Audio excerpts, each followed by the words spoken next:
हमारे प्यारे दोस्तों, मित्रों और साथियों, सादर नमस्कार। हमारे इस YouTube चैनल वीडियो में और फेसबुक वीडियो में आप सभी दर्शकों का हृदय से स्वागत है। मैं हूं आपका इष्ट मित्र दोस्त मिस्टर शांतिलाल डंसेना, बड़े डूमरपाली, रावटसन, खरसिया, जिला रायगढ़, छत्तीसगढ़, भारत से हूं।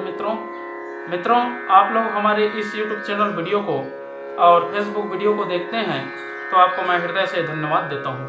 अगर आप लोग हमारे इस YouTube चैनल वीडियो को पहली बार देख रहे हैं तो आपसे मैं निवेदन करता हूं, इसको सब्सक्राइब जरूर करें, बेल आइकन का जो घंटी है उसको भी क्लिक कर दें और विशेष रूप से ऑल ऑप्शन का चयन करना होगा ताकि हर रोज़ का नोटिफिकेशन सबसे पहले आपको उपलब्ध होता रहे।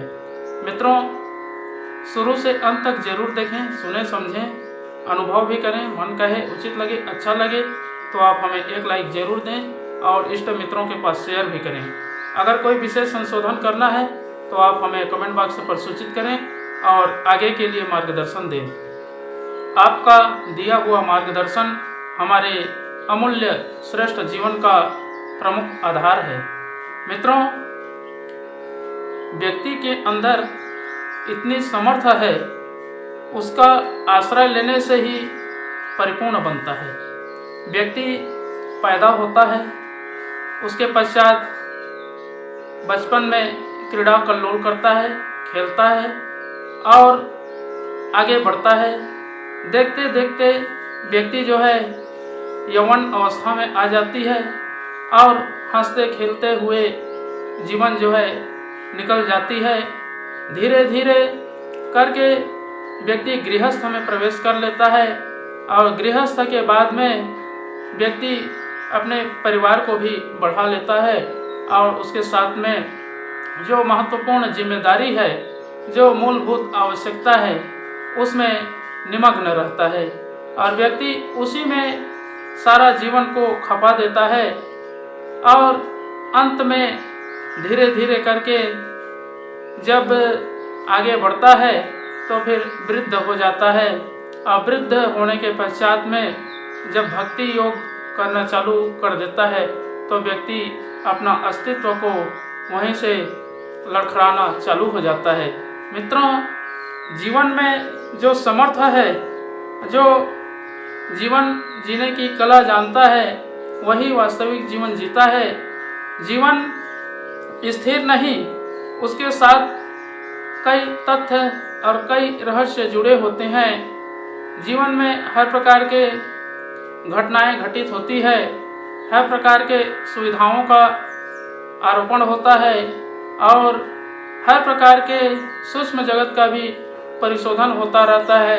हम छोटी छोटी चीज़ों में भटक जाते हैं और आगे जो भविष्य में करना है उसको भी नहीं कर पाते हैं। उसका कारण यही है मित्रों कि हमारी जो मन स्थिति है वह सभी कलाओं में श्रेष्ठ नहीं होती है, क्योंकि व्यक्ति के अंदर जितनी क्षमता है, प्रतिभा है, योग्यता है और जो दूरदर्शिता है, उसको महत्व ना देने के कारण से ही व्यक्ति भटक जाता है और श्रेष्ठ मार्ग से वंचित हो जाता है। मित्रों, जब तक हम पानी की तरह बुलबुले उखाड़ते रहेंगे या उड़लते रहेंगे तो जीवन जो है उसी बुलबुले की तरह अंत में समाप्त हो जाती है। हम सोचते हैं कि व्यक्ति हमारा साथ देगा, मित्र हमारा साथ देगा, बंधु हमारा साथ देगा, लेकिन यहाँ तक देखा जाए मित्रों तो यहाँ तक कि शरीर भी किसी का साथ नहीं देता है। तो मित्र, सगा संबंधी की बात तो बहुत दूर है। अगर हम इन सब चीज़ों का अनुसंधान करते रहें और जीवन में अपने को श्रेष्ठ बनाने के लिए सतत अभ्यास करते रहें, तभी जीवन की सार्थकता है और जो समर्थता है उसी का आश्रय लिया जाए। जो व्यक्ति अपने अंदर जितने भी योग्यता है और दिव्य विभूति है उसका आश्रय लेकर के आगे बढ़ता है और जीवन को श्रेष्ठ बनाने के लिए सतत अभ्यास करता रहता है, वही महामानव बनता है, देव मानव बनता है, ऋषि मानव बनता है। युग का जो समाधान है, अपने अस्तित्व को समझना होता है। युग परिवर्तन करने के लिए अपने विचारों को परिवर्तन करना पड़ता है और जितने भी उच्च श्रृंखल आवश्यकताएं हैं उसको सिरोधार्य करके आगे बढ़ना पड़ता है, तभी समर्थता का बोध होता है और उसका प्रत्यक्ष आश्रय मिलता है। मित्रों, जब तक हम कुंठित अवस्था में रहते हैं, निष्क्रिय रखते हैं अपने आप को, तो जीवन में उत्कृष्टता का भाव कभी उत्पन्न नहीं होती है और जो श्रेष्ठ विचार होते हैं वो पानी के बुलबुले की तरह उड़ेल करके नष्ट हो जाती है। उसी तरीक़ा से जीवन भी समाप्त हो जाती है। इसलिए मित्रों, अपने जीवन को सार्थक बनाने के लिए और अपनी समर्थता का श्रेष्ठ उपयोग करने के लिए एक बहुत ही आध्यात्मिक तत्व से जुड़ना पड़ता है और आश्रय लेना पड़ता है, तभी जीवन की सार्थकता होती है और उसी में व्यक्ति अपने व्यक्तित्व को गढ़ता है और विचारों का आदान प्रदान होता है। जब तक भविष्य का अनुसंधान नहीं करेंगे और समर्थता का विकास नहीं करेंगे तो फिर जीवन में आगे बढ़ने का कोई मार्ग दिखाई नहीं देता है और मार्ग प्रशस्त करने के लिए व्यक्ति को हर प्रकार के क्षेत्रों में अनुसंधान करना पड़ता है। हर प्रकार के सूक्ष्म जगत का परिशोधन करेंगे तभी सज्जनता मिलेगी और शाश्वत सिद्धांत की अभिवृद्धि होगी। मित्रों, हम जब तक मनुष्य बनना नहीं चाहते हैं, अगर हम श्रेष्ठ सद्गुणों को, सद्भावों को और विचारों को सामंजस्य बना करके नहीं चलते हैं, तब तक मनुष्य नहीं बन पाते हैं। मनुष्य बनने के लिए अपने अंदर मनुष्यता का भाव उत्पन्न करना पड़ता है, तभी जा कर के मनुष्य बनता है। मित्रों, अपनी जो समर्थता है उसका आश्रय कैसे लिया जाए, उसका आधार कहाँ से उत्पन्न हो, उसको अपने जीवन में पुष्टि कैसे किया जाए, उसके लिए कोई आधार है तो वह है सिर्फ एक गायत्री महामंत्र।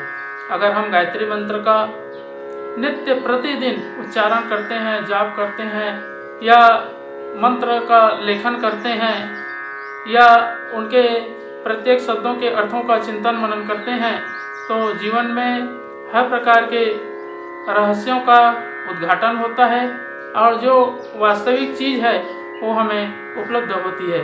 तो आइए मित्रों, अपने समर्थता का आश्रय कैसे लिया जाए उसके आधार पर एक बार गायत्री महामंत्र और संपूर्ण के साथ में महामृत्युंजय मंत्र का उच्चारण करें। ओम भूर्भुवः स्वः तत्सवितुर्वरेण्यं भर्गो देवस्य धीमहि धियो यो नः प्रचोदयात्। उस प्राण स्वरूप, दुखनाशक, सुख स्वरूप, श्रेष्ठ है, तेजस्वी, पापनाशक, देव स्वरूप परमात्मा को हम अपनी अंतरात्मा में धारण करें। वह परमात्मा हमारी बुद्धि को सतमार्ग की ओर प्रेरित करे। ओम हौम जूम सह ओम भूर्भुवः स्वः ओम त्र्यंबकं यजामहे सुगंधिं पुष्टिवर्धनम् उर्वारुकमिव बन्धनान् मृत्योर्मुक्षीयमामृतात्। ओम स्वः भुवः भुः ओम सह जूम हौम ओम मृत्युंजय महादेव त्राहि मां शरणागतं जन्म मृत्यु जरा व्याधि पीडितं कर्म बंधनाय। ओम असंभवं संभव कर्तुमुद्यतं प्रचंड जंजावृत्तिरोध सत्समं युगस्य निर्माण कृते समुद्यतं परम महाकालमं नमाम्यहम्। ओम अस्तो मा सद्गमय तमसो मा ज्योतिर्गमय मृत्युर्मामृतं गमय। परम पूज्य गुरुदेव वेद मूर्ति, तपोनिष्ठ, युग दृष्टा, युग प्रवर्तक, युग ऋषि पंडित श्री राम शर्मा आचार्य जी, परम वंदनीय माता जी भगवती देवी शर्मा जी और आद्य माँ गायत्री माता, धरती माता, भारत माता, प्रकृति, पर्यावरण, सूर्यदेव, महाकाल भगवान, सरस्वती माँ, लक्ष्मी माता, सभी ग्रह नक्षत्र, अखिल विश्व ब्रह्मांड के सभी देवी देवताओं के सूक्ष्म संरक्षण में जितने भी हमारे YouTube चैनल के माध्यम से, फेसबुक के माध्यम से और व्हाट्सएप स्टेटस के माध्यम से वीडियो देख रहे हैं, सुन रहे हैं, समझ रहे हैं, ऐसे हमारे प्रिय आत्मीय, आदरणीय, सम्माननीय, हमारे परम हितैषी देवतुल्य भाइयों, देवी स्वरूपा माताओं बहनों, आप लोगों को मेरा सादर प्रणाम।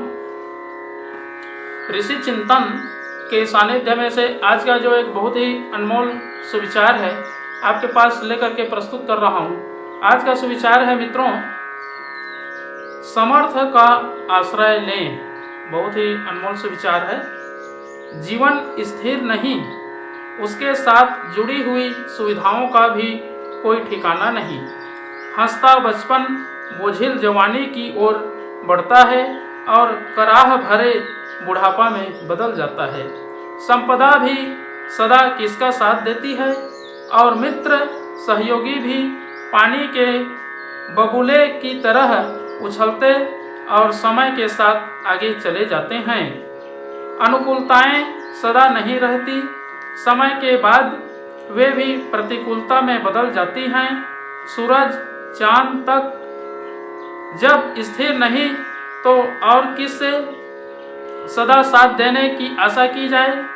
जब शरीर तक साथ छोड़ जाता है तो स्वजन संबंधियों से ही कब तक साथ देने की आशा की जाए। मित्रों, स्थिर इस संसार में एक ही है जिसे धर्म कहते हैं। धर्म ही ईश्वर है।